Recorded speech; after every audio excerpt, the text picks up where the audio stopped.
4월 15일 월요일 새벽 기도의 말씀입니다. 오늘 말씀은 신명기 28장 36절부터 57절까지의 말씀 중 48절까지의 말씀을 함께 보겠습니다. 여호와께서 너와 내가 세울 내 임금을 너와 내 조상들이 알지 못하던 나라로 끌어가시리. 내가 거기서 목석으로 만든 다른 신들을 섬길 것이며 여호와께서 너를 끌어가시는 모든 민족 중에서 내가 놀람과 속담과 비방거리가 될 것이라. 내가 많은 종자를 들에 뿌릴지라도 메뚜기가 먹음으로 거둘 것이 적을 것이며 내가 포도원을 심고 가꿀지라도 벌레가 먹음으로 포도를 따지 못하고 포도주를 마시지 못할 것이며 내 모든 경내에 감람나무가 있을지라도 그 열매가 떨어지므로 그 기름을 내 몸에 바르지 못할 것이며 내가 자녀를 낳을지라도 그들이 포로가 되므로 너와 함께 있지 못할 것이며 내 모든 나무와 토지 소산은 메뚜기가 먹을 것이며 너희 중에 우고하는 이방인은 점점 높아져서 내 위에 뛰어나고 너는 점점 낮아질 것이며 그는 내게 구워줄지라도 너는 그에게 구워주지 못하리니 그는 머리가 되고 너는 꼬리가 될 것이니라. 내가 내 하나님 여호와의 말씀을 청종하지 아니하고 내게 명령하신 그의 명령과 규례를 지키지 아니하므로 이 모든 저주가 내게 와서 너를 따르고 내게 이르러 마침내 너를 멸하리니 이 모든 저주가 너와 내 자손에게 영원히 있어 표징과 훈계가 되리라. 내가 모든 것이 풍족하여도 기쁨과 즐거운 마음으로 내 하나님 여호와를 섬기지 아니함으로 말미암아 내가 줄이고 목마르고 헐벗고 모든 것이 부족한 중에서 여호와께서 보내사 너를 치게 하실 적군을 섬기게 될 것이니 그가 철멍에를 내 목에 메워 마침내 너를 멸할 것이라. 아멘. 오늘 본문은 모세의 고별 설교 마지막 세 번째 내용 중 축복과 저주에 관한 말씀 중에서 이스라엘이 하나님의 말씀을 따르지 않을 때 받게 되는 불순종의 저주에 대한 내용입니다. 이러한 저주는 방대한 내용으로 열거가 되고 있는데 그러나 이 말씀을 주신 이유는 분명했습니다. 이스라엘은 하나님의 백성으로 말씀과 연결되어 있어야 했는데 그것만이 그들이 살 길이었기 때문입니다. 신명기 28장 서두에서도 보면은 하나님의 말씀을 듣고 하나님의 명령을 지켜 행할 때 하나님께서 이스라엘 백성을 모든 민족 위에 뛰어나게 하실 것이며 모든 복이 임할 것을 약속합니다. 그러나 말씀을 듣지 않고 순종하지 않으면 따르지 않을 때 정반대의 저주가 이스라엘 백성에게 주어지는데 오늘 본문이 그 내용을 말해주고 있습니다. 먼저 37절에 보면 이렇게 말씀합니다. 여호와께서 너를 끌어가시는 모든 민족 중에서 내가 놀람과 속담과 비방거리가 될 것이라. 이는 이스라엘이 불순종의 결과로 겪는 재앙의 모습이 다른 민족들에게는 끔찍한 비극의 예로 언급된다는 말입니다. 38절과 44절까지의 불순종으로 겪게 될 저주의 내용을 살펴보면은 종자를 심어도 메뚜기가 먹어 거둘 것이 적으며 포도원을 가꾸어도 벌레가 먹어 포도를 따지도 포도주를 마시지도 못할 것이고 감람나무가 있어도 그 열매가 떨어져 기름을 바를 수 없을 것이라 말씀합니다. 심지어 자녀를 낳아도 포로가 되어 자녀와 함께 있지 못할 것을 말씀합니다. 사람이 인생이 수고하고 땀 흘리는 것은 피할 수 없는 고통이지만 그 과정을 겪고도 위안과 즐거움을 얻을 수 있는 것은 그 수고한 땀의 결실을 맛볼 수 있기 때문입니다. 그런데 본문에서 저주받은 인생은 그 어떤 것에서도 땀의 결실을 맛보지 못할 것이다 말씀합니다. 삶의 모든 노력이 허사로 돌아가게 된다는 것을 말하며 이를 통해 하나님 없는 수고는 육신의 피곤함만 있을 뿐 아무런 위로와 기쁨을 얻지 못하는 허무한 삶인 것을 말합니다. 수고하고 땀을 흘리는 것은 인간의 본분이지만 그 수고의 결실을 주시는 분은 하나님이라는 사실입니다. 우리의 삶이 하나님의 말씀에 순종하는 삶이 될 때 하나님께서는 우리의 땀과 수고를 헛되이 하지 않으시고 풍족한 결실을 누리는 복을 주시지만 불순종의 삶을 살 때는 허무하고 메마른 삶의 저주가 임함을 기억하시기 바랍니다. 이어서 45절에서는 저주에 대한 설명을 잠시 중단하면서 위에서 언급한 모든 저주가 그들에게 임한 원인에 대해 설명해 주고 있습니다. 45절에 보면 내가 내 하나님 여호와의 말씀을 청종하지 아니하고 내게 명령하신 그의 명령과 규례를 지키지 아니하므로 이 모든 저주가 내게 와서 너를 따르고 내게 이르러 마침내 너를 멸망하리니.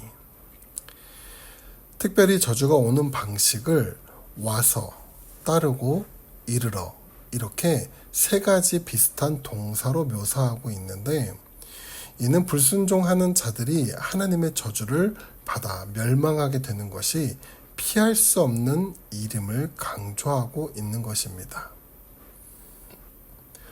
불순종하는 자들에게 저주를 내리는 것은 하나님의 확고한 뜻이라는 것을 말해주고 있습니다. 그런데 우리가 한 가지 살펴봐야 할 것은 불순종하여 내리는 저주는 불순종의 당사자들에게만 영향력을 갖는 것이 아니라 후대의 자손들에게도 영향력을 갖는 것을 보여줍니다.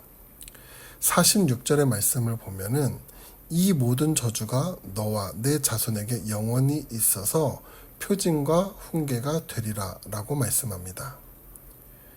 여기에 표징이라는 단어는 출애굽기 10장 2절 말씀에도 사용되고 있는데 2절의 말씀을 보면 내가 애굽에서 행한 일들 곧 내가 그들 가운데서 행한 표징을 내 아들과 내 자손의 귀에 전하기 위함이라 너희는 내가 여호와인 줄 알리라 라고 기록되어 있습니다. 여기 애굽에서 행한 일들은 애굽에 내린 10가지 재앙을 말하는데 이 일을 통해 애굽 땅에서 노예로 살던 이스라엘에게 그들의 진정한 주인이 하나님임을 가장 확실하게 경험하게 한 것입니다. 그리고 이 일이 자손에게 전해져 하나님이 누구이고 어떤 분인지를 알 수 있는 증거가 되게 한다는 것입니다. 오늘 본문에서도 불순종의 저주 내용을 알리신 이유도 이스라엘로 나는 내 하나님이 되고 너는 내 백성이 되리라고 말씀하신 하나님과의 언약을 기억하기 위함이었습니다. 이렇게 불순종을 했을 때의 저주의 내용과 저주의 이유가 밝혀진 후 다시 저주의 내용이 또 언급됩니다. 그런데 살펴보면 그 상태는 점점 더 악화될 뿐이었습니다. 47절을 보면 이스라엘 백성이 하나님의 저주를 받는 또 다른 이유를 이렇게 말합니다. 내가 모든 것이 풍족하여도 기쁨과 즐거운 마음으로 내 하나님 여호와를 섬기지 아니함으로 말미암아 내가 줄이고 목마르고 헐벗고 모든 것이 부족한 중에서 여호와께서 보내사 너를 치게 하실 적군을 섬기게 될 것이니 그가 철멍에를 내 목에 메어 마침내 너를 멸할 것이라. 여기 보면 내가 모든 것이 풍족하여도 기쁨과 즐거운 마음으로 하나님을 섬기지 아니함으로 저주가 임한다라고 말합니다. 여기 모든 것이 풍족하여도는 가나안 땅의 풍요를 말씀합니다. 하나님께서는 하나님의 백성들이 다 평안하고 풍족한 삶을 살며 나누고 베풀며 살아가기를 원하십니다.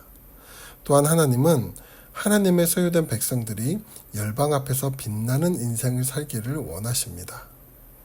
그러기에 하나님은 저주를 선택하지 말라고 간곡하게 또 강력하게 말씀하고 계십니다. 그러나 이스라엘 백성은 광야에서 많은 고생을 할 때 그들을 이끈 하나님에게 불평과 원망이 많았습니다. 그런데 그 지긋지긋한 광야를 벗어나 젖과 꿀이 흐르는 가나안 땅에 들어가 살게 되었을 때 그들은 더 이상 원망과 불평은 그치고 하나님은 잘 섬길 수 있었을까요? 아니었습니다. 오히려 가나안의 풍요는 이스라엘 백성을 더 타락하게 만들었습니다.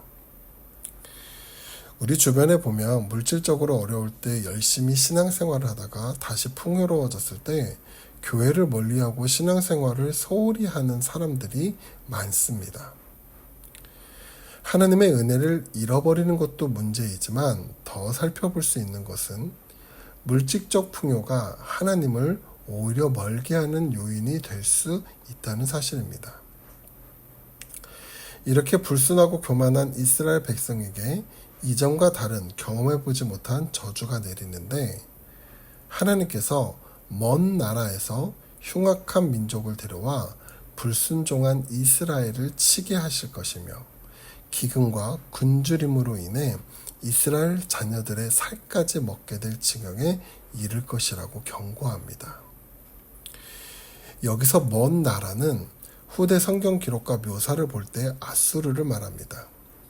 아수르는 이스라엘의 수도 사마리아를 3년 동안 포위했고 결국 항복하게 만들었습니다. 사마리아 포위 때문에 사람들은 굶주림으로 식인 행위에 빠지게 될 것입니다. 본문에서 묘사된 이 끔찍한 행동은 아수르 포위를 언급하지는 않았지만 앞서 아람인들의 포위 때 정확히 이런 일이 있었습니다.